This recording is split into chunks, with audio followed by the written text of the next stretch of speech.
can feel more empowered and engaged in our work when we focus on the sweet spot.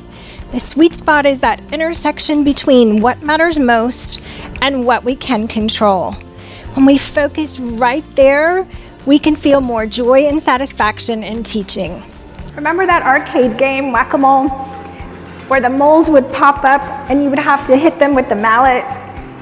And some days are like that. Whatever pops up, I'm whacking, right? Fire by fire, thing by thing. And at the end of the day, I'm exhausted, but I feel like I haven't accomplished anything. When I was a young teacher, I had a mentor teacher named May Simpson.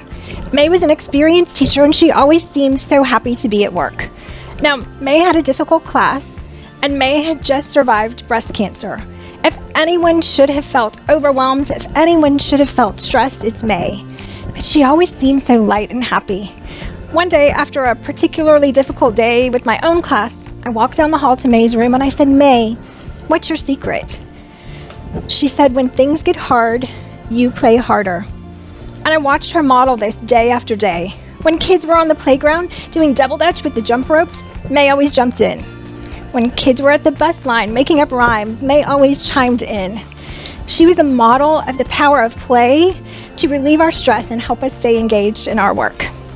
Because I like to be in control. Is that just me? Anybody else?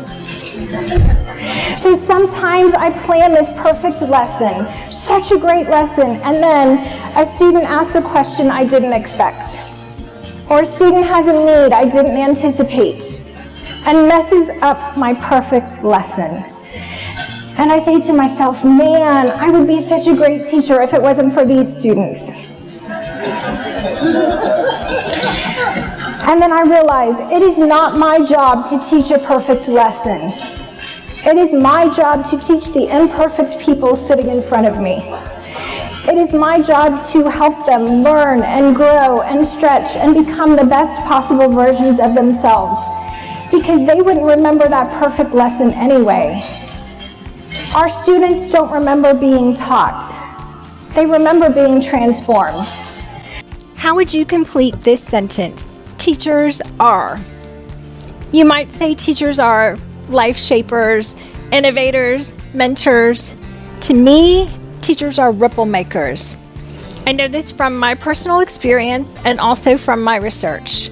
When you impact the life of a student, you also impact a family and a community. You never know how far that impact might reach.